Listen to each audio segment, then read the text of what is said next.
প্রিয় দশম শ্রেণীর ছাত্রছাত্রীরা, আমরা আজকে রায় ও মার্টিন প্রশ্নবিচিত্রা থেকে আমরা সেকেন্ড সামেটিভ অর্থাৎ দ্বিতীয় পর্যায়ক্রমিক মূল্যায়নের ক্লাস 10 ফিজিক্যাল সায়েন্স অর্থাৎ ভৌতবিজ্ঞান ও পরিবেশ আমরা মধ্যশিক্ষা পর্ষদ কর্তৃক যে সম্প্রতি প্রকাশিত নমুনা প্রশ্নপত্র পূর্ণমার্ক 40 তার কিন্তু আলোচনা করব। তো প্রথমেই এখানে গ্রুপ এতে যে সমস্ত প্রশ্নগুলো আছে এমসিকিউ টাইপের, দেখো সঠিক উত্তরটি নির্বাচন করে পূর্ণ বাক্যে উত্তর লিখো। একের দাগের কোনো যে গ্যাসের অণুর অক্সিজেনের অণুর ভরের সাপেক্ষে 1.5 গুণ ভারী হলে গ্যাসটির আণবিক ভর কত হবে। তো এইখানে এই উত্তরটি করতে গেলে আমাদের কিন্তু মনে রাখতে হবে যে গ্যাসটির অণুর যে তোমার ওজনটি সেটা কিন্তু অক্সিজেনের অণুর সাপেক্ষে 1.5 গুণ, অর্থাৎ আমরা বলে দিতে পারি যদি যে গ্যাসটির তোমার বাষ্প ঘনত্ব নির্ণয় করতে পারি তাহলে আমরা মৌলটির অর্থাৎ যে গ্যাসটি রয়েছে সেই গ্যাসটির আণবিক ভর আমরা নির্ণয় করতে পারি। ঠিক আছে, তো আণবিক ভর এবং গ্যাসের বাষ্প ঘনত্বের যে সম্পর্ক m সমান যে 2d, এই সমীকরণটিকে আমরা এখানে কাজে লাগাবো। ঠিক আছে, তো এটা লাগানোর জন্য আমাদের কিন্তু এখানে লক্ষ্য রাখতে হবে যে মৌলটির বাষ্প ঘনত্ব আমাদের দেওয়া নেই। ঠিক আছে, তাহলে মৌলটির যে বাষ্প ঘনত্ব d সমান আমরা নির্ণয় করতে পারবো কিভাবে, অক্সিজেনের সাপেক্ষে। ঠিক আছে, তাহলে মৌলটির বাষ্প ঘনত্ব সমান কী হবে, 1.5 গুণিত অক্সিজেনের বাষ্প ঘনত্ব। তো অক্সিজেনের যে বাষ্প ঘনত্ব তা কিন্তু 16। ঠিক আছে, তাহলে 1.5 গুণিত 16 সমান এখান থেকে আমরা 24 পেয়ে যাচ্ছি। ঠিক আছে, এরপর m অর্থাৎ গ্যাসটির আণবিক ভর সমান কী হবে, 2 গুণিত বাষ্প ঘনত্ব 24 বেরিয়েছে। ঠিক আছে, তাহলে সেইখান থেকে আমরা পেয়ে যাব 48, অর্থাৎ আমাদের এখানে সঠিক উত্তর হবে সি অপশানটি এখানে সঠিক আমাদের উত্তর হয়ে যাবে। তারপরে দ্বিতীয় যে প্রশ্নটি রয়েছে, প্রদত্ত কোন পদার্থটির তাপীয় পরিবাহিতা ঘরের উষ্ণতায় সর্বনিম্ন হবে। তো এইখানে সঠিক যেটা উত্তর হবে তা হচ্ছে ডি অপশানটি কারেক্ট, ডি পারদের ক্ষেত্রে। তাহলে আমরা উত্তরটি লিখে দেব ডি পারদ পদার্থটির তাপীয় পরিবাহিতা ঘরের উষ্ণতায় সর্বনিম্ন হবে। 3 নম্বর যে প্রশ্নটি রয়েছে, দেখো কোনো পদার্থের রোধাঙ্কের একক কী হবে। কোনো পদার্থের রোধাঙ্কের একক হয় ওহম সেন্টিমিটার, অর্থাৎ এখানে সি অপশানটি আমাদের কারেক্ট হয়ে যাবে এবং উত্তরটি আমরা লিখে দেব কোনো পদার্থের রোধাঙ্কের একক হলো সি, ওহম সেন্টিমিটার। তারপরে যে প্রশ্নটি রয়েছে, দেখো 1 কিলোওয়াট ঘন্টা বলতে যত পরিমাণ তড়িৎ শক্তিকে বোঝায় তা কত। তো এখানে সঠিক যেটা উত্তর হবে তা হচ্ছে ডি অপশানটি সঠিক, অর্থাৎ 1 কিলোওয়াট ঘন্টা সমান যে শক্তিকে বোঝায় তা হচ্ছে 3.6 গুণিত 10⁶ জুল, অর্থাৎ ডি অপশানটি এখানে কারেক্ট। পরবর্তী যে প্রশ্নটি রয়েছে, দেখো 5 গলিত NaCl সোডিয়াম ক্লোরাইডের মধ্যে সমপ্রবাহ পাঠালে তড়িৎ পরিবহন করে এখানে ইলেকট্রন, ক্যাটায়ন, অ্যানায়ন, ক্যাটায়ন ও অ্যানায়ন। তো এখানে সঠিক উত্তর হবে ক্যাটায়ন ও অ্যানায়ন কিন্তু এখানে তড়িৎ পরিবহন করে। গলিত অবস্থায় আয়নে বিয়োজিত হয়ে যায় NaCl। ঠিক আছে, 6 দাগের লেসলার দ্রবণের সঙ্গে অ্যামোনিয়া মেশালে যে অধ্যক্ষ পড়ে তার রং কেমন হবে। অবশ্যই এটি বাদামি বর্ণের রং হবে। 7 দাগের যে প্রশ্নটি রয়েছে, দেখো ব্রোঞ্জের উপাদান কী কী। আমরা জানি ব্রোঞ্জের উপাদান হচ্ছে কপার এবং টিন, তাহলে কপারের সংকেত Cu এবং টিনের সংকেত Sn, অর্থাৎ আমরা লিখে দেব উত্তর ব্রোঞ্জের উপাদান হলো বি অপশন দিয়ে কপার এবং টিন, Cu ও Sn। এরপর আসছি আমরা তোমার বি নিম্নলিখিত 2 দাগের প্রশ্ন। নিম্নলিখিত প্রশ্নগুলি উত্তর দাও, বিকল্প প্রশ্নগুলি লক্ষণীয়। তো প্রথমে 1 দাগের প্রশ্নটি, এসটিপিতে কোনটিতে অণুর সংখ্যা কম থাকে, 2 গ্রাম হাইড্রোজেন না 2 লিটার হাইড্রোজেন গ্যাস। এখানে অণুর সংখ্যা কম থাকবে এসটিপিতে 2 লিটার হাইড্রোজেন গ্যাসের অণুর সংখ্যা কম। আমরা কি জানি বলতো, এসটিপিতে তোমার হচ্ছে 1 মোল হাইড্রোজেনের যে পরিমাণ ভর হয় তা হচ্ছে 2 গ্রাম এবং 1 মোল কোনো গ্যাসের আয়তন 22.4 লিটার। তাহলে 2 গ্রাম হাইড্রোজেনের আয়তন কত হবে? আয়তনটি হয়ে যাবে 2.4 লিটার, অর্থাৎ 2.4 লিটারে যে পরিমাণ অনুসংখ্যা থাকবে তা হচ্ছে n সংখ্যক। ঠিক আছে, n সংখ্যক থাকবে। কিন্তু এখানে 2 লিটার হাইড্রোজেনের কথা যদি বলা হয় তাহলে 22.4, ঠিক আছে, 22.4 লিটারে অনুসংখ্যা হবে n সংখ্যক অ্যাভোগাড্রো সংখ্যা। তাহলে 1 কত 2 কত, তাহলে সেই ক্ষেত্রে আমরা কিন্তু কম পাবো। ঠিক আছে, এই জন্য আমরা উত্তরটি করেছি এসটিপিতে 2 লিটার হাইড্রোজেন গ্যাসের অণুর সংখ্যা হয়ে যাবে কম। ক্লিয়ার? এরপরে দেখো 2 দাগের তাপ পরিবাহিতাঙ্কের এসআই একক কী হবে? তাপ পরিবাহিতাঙ্কের এসআই একক হবে watt metre inverse kelvin inverse.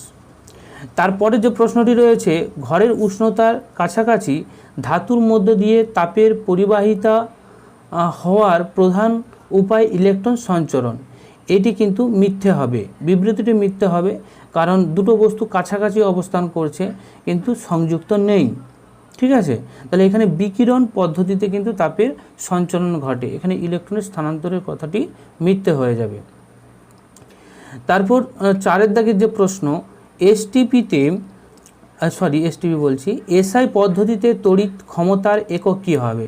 তড়িৎ ক্ষমতার একক এসআই পদ্ধতিতে হয়ে যাবে ওয়াট। ওয়াট উত্তর আমাদের এখানে হবে। 5 দাগে যে প্রশ্নটি রয়েছে, শক্তির অপচয় রোধ করতে কোনটির ব্যবহার বেশি যুক্তিযুক্ত? সিএফএল না এলইডি না ভাস্কর ল্যাম্প? অবশ্যই এলইডি ল্যাম্প কিন্তু শক্তির অপচয় রোধ করতে অনেকটাই বেশি যুক্তিযুক্ত। অথবা দেখো, ফ্লেমিংয়ের বামহস্ত নিয়মে তর্জনী কি নির্দেশ করে? উত্তর হবে ফ্লেমিংয়ের বামহস্ত নিয়মে তর্জনী চুম্বক ক্ষেত্রের অভিমুখ নির্দেশ করবে। চুম্বক ক্ষেত্রের অভিমুখ নির্দেশ করবে। তারপর দেখো 6 দাগের জলের তড়িৎ বিশ্লেষণে ক্যাথোডে কি গ্যাস পাওয়া যাবে? জলের তড়িৎ বিশ্লেষণে ক্যাথোডে কিন্তু পাওয়া যায় হাইড্রোজেন গ্যাস এবং অ্যানোডে অক্সিজেন গ্যাস। 7 দাগের একটি মৃদু তড়িৎ বিশ্লেষের সংকেত লেখো যা একটি জৈব যৌগ। এখানে অবশ্যই তোমরা বলতে পারবে যে অ্যাসিটিক অ্যাসিড এবং CH3COOH হবে তার সঠিক ফর্মুলা। অথবাটা দেখো, তড়িৎ বিশ্লেষণের সাহায্যে নিষ্কাশন করা যায় এমন একটি ধাতুর নাম অথবা চিহ্ন লিখতে হবে। তো উত্তর লিখে দাও, তড়িৎ বিশ্লেষণের সাহায্যে নিষ্কাশন করা যায় এমন একটি ধাতুর নাম হলো অ্যালুমিনিয়াম Al। এরপরে 8 দেখো, ইউরিয়ার একটি প্রধান ব্যবহার হলো জমিতে সার হিসেবে ইউরিয়া ব্যবহার করা হয়। তারপরে 9 দাগের কার্বন বিজারণ পদ্ধতিতে নিষ্কাশন করা যায় এমন একটি ধাতুর নাম বা চিহ্ন। তো উত্তরটি তোমরা লিখে দেবে, কার্বন বিজারণ পদ্ধতিতে নিষ্কাশন করা যায় এমন একটি ধাতু হলো জিঙ্ক, যার সংকেত হচ্ছে Zn। তারপরে দেখো বক্সাইটের সংকেত লিখো, বক্সাইটের সংকেত লিখে দেবে Al2O3 এবং 2H2O। তারপর সি এর দাগের যে প্রশ্নটি আসছে আমরা গ্রুপ সিতে 3 নাম্বার, দেখো নিম্নলিখিত প্রশ্নগুলির উত্তর দাও। প্রত্যেকটি প্রশ্নের মান কিন্তু 2 করে। তো এই প্রশ্নগুলো তোমরা উত্তর কোথায় পাবে তা কিন্তু আমি বলে দিয়েছি, আশা করি তোমরা বইটিতে পেয়ে যাবে।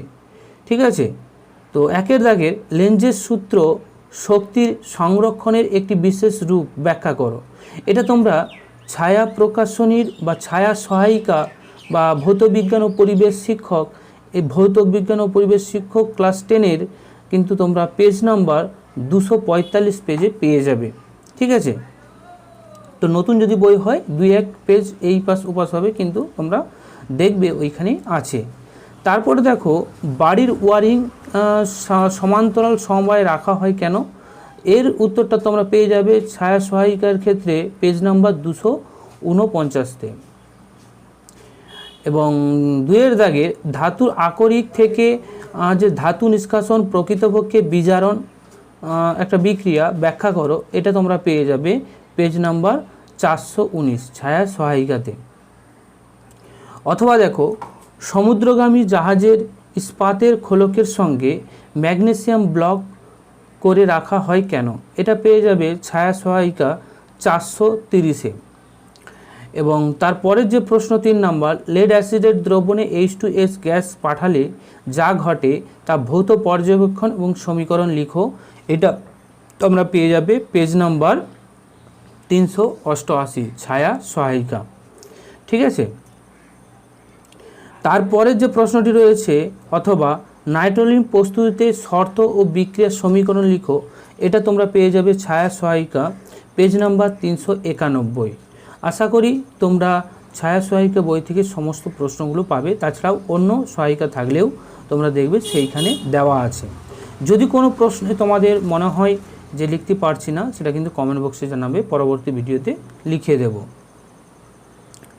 এরপর গ্রুপ ডি 4, নিম্নলিখিত প্রশ্নগুলির উত্তর দাও। প্রত্যেকটি প্রশ্নের মান 3 করে। এখানে মোট 6টি প্রশ্ন রয়েছে, 18 নাম্বার। তো এইখানে যেগুলো ম্যাথ তোমরা পারবে না বলে মনে হচ্ছে আমার, সেইগুলো আমি করিয়ে দিলাম। আর বাকি যেগুলো রয়েছে সেইগুলো তোমরা অবশ্যই বই থেকে পাবে, কোনো সমস্যা নেই। তো একের দাগে দেখো, 20 গ্রাম ক্যালসিয়াম কার্বনেটে পূর্ণ বিয়োজন করলে উৎপন্ন কার্বন ডাই অক্সাইডের মোল সংখ্যা ও এসটিপিতে আয়তন কত লিটার হবে নির্ণয় করো। তো এখানে প্রথমেই তোমরা বিক্রিয়াটি লিখে দেবে। ক্যালসিয়াম কার্বনেটকে যদি উত্তপ্ত করি, কার্বন ডাই অক্সাইড এবং 1 মোল কার্বন ডাই অক্সাইড এবং 1 মোল ক্যালসিয়াম অক্সাইড উৎপন্ন হয়। তো ক্যালসিয়াম কার্বনেটের যে ভর সংখ্যা তা 100 গ্রাম হয়। ঠিক আছে, 100 গ্রাম। তো 100 গ্রাম ক্যালসিয়াম কার্বনেট থেকে আমরা 1 মোল বা 22.4 লিটার কার্বন ডাই অক্সাইড পাই। তো এটাকে আমরা ঐকিক নিয়মে লিখব যে 100 গ্রাম ক্যালসিয়াম কার্বনেট পূর্ণ বিয়োজনে 1 মোল কার্বন ডাই অক্সাইড উৎপন্ন হয়। তাহলে 1-এ কত এবং তোমার 20 গ্রামে কত। তো 20 গ্রামে যদি করি তাহলে 20/100 হয়ে যাচ্ছে। ফলে এখান থেকে পেয়ে যাচ্ছি 1-এর 5 মোল কার্বন ডাই অক্সাইড উৎপন্ন হয়। মোল সংখ্যা আমাদের নির্ণয় হয়ে গেল। এরপর 100 গ্রাম ক্যালসিয়াম কার্বনেট পূর্ণ বিয়োজনে আমরা দেখতে পাচ্ছি 1 মোল কার্বন ডাই অক্সাইড উৎপন্ন হয়, অর্থাৎ 1 মোল কার্বন ডাই অক্সাইডের এসটিপিতে আয়তন কত হবে 22.4 লিটার। তাহলে 22.4 লিটার। এখানে 20 গ্রাম ক্যালসিয়াম কার্বনেট পূর্ণ বিয়োজনে আমরা পেয়ে যাব কত 22.4 গুণিত 20/100। সেখান থেকে আমরা পেয়ে যাচ্ছি 4.48 লিটার কার্বন ডাই অক্সাইড উৎপন্ন হয়। ঠিক আছে, এটা আমাদের উত্তর হবে। এরপরে অথবা দেখো, H2O2 জল ও অক্সিজেন গ্যাস উৎপন্ন করে, সমিত সমীকরণ লিখো এবং 6.8 গ্রাম H2O2 এর পূর্ণ বিয়োজনে উৎপন্ন অক্সিজেনের মোল সংখ্যা নির্ণয় করো। তো বিক্রিয়াটি তোমরা দিয়ে দিবে সমিত সমীকরণ সহ। 2H2O2, সেখান থেকে 2H2O এবং O2 উৎপন্ন হয়। তো এখানে 2H2O2 অর্থাৎ 2H2O2 এর যে সাংকেতিক তোমার যে ভর আসছে 2 + 32 গুণিত, যেহেতু 2 মোল আছে তাহলে 2 দিয়ে গুণ করব, দুটি অণু রয়েছে। ঠিক আছে, 2 দিয়ে গুণ করলে 68 গ্রাম আসছে। এখানে 68 গ্রাম আমাদের আসছে। তাহলে আর সেই 68 গ্রাম H2O2 বিয়োজন হয়ে কিন্তু 1 মোল আমরা অক্সিজেন পেয়ে যাচ্ছি, 1 মোল অক্সিজেন পাচ্ছি। ঠিক আছে, তো এটাকে আমরা ঐকিক নিয়ম করব যে 68 গ্রাম H2O2 বিয়োজনে উৎপন্ন অক্সিজেন 1 মোল। তাহলে 1-এ কত এবং 6.8 গ্রাম H2O2-তে কত হবে। তাহলে 6.8/68, সেখান থেকে 0.1 মোল আমরা পেয়ে যাচ্ছি, যেটা আমাদের উত্তর। বোঝা গেল। এরপরে 3-এর দাগের অথবা যে অঙ্কটি রয়েছে দেখো, একটি তড়িৎ কোষের EMF 5 ভোল্ট, অভ্যন্তরীণ রোধ 1 ওহম, তড়িৎ কোষটিতে 4 ওহমের একটি রোধের সঙ্গে যুক্ত করলে 32 সেকেন্ডে যে রোধ কত, রোধে 32 সেকেন্ড সময়ে, রোধে না 32 সেকেন্ড সময়ে রোধে কত তাপ উৎপন্ন হবে সেটা আমাদের নির্ণয় করতে হবে। তো এখানে EMF অর্থাৎ ইলেকট্রোমোটিভ ফোর্স বা তড়িৎচালক বল, E সমান আমরা কি জানি I × R plus capital R। Small RT হবে অভ্যন্তরীণ রোধ এবং ক্যাপিটাল আরটি হয়ে যাবে এখানে বহির্বর্তনী রোধ।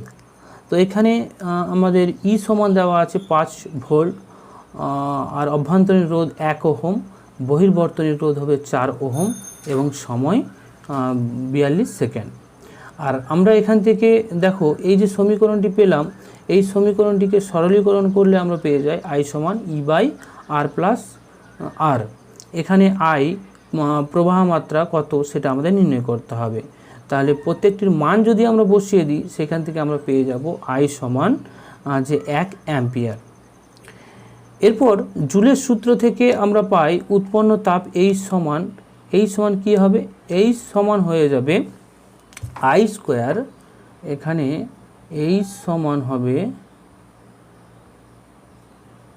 I স্কোয়ার RT, ঠিক আছে, এখানে এটা স্কোয়ার হবে I স্কোয়ার। তাহলে I স্কোয়ার বলতে 1 স্কোয়ার এবং R বলতে 4 আর T বলতে 42 সেকেন্ড। ফলে এখান থেকে আমরা পাচ্ছি H সমান 168 জুল।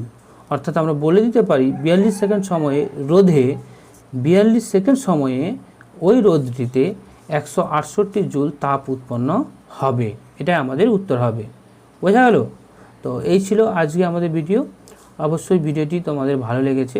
যদি ভিডিওটি তোমাদের সাহায্যে আসে অবশ্যই একটি লাইক করবে। ওকে, থ্যাংক ইউ।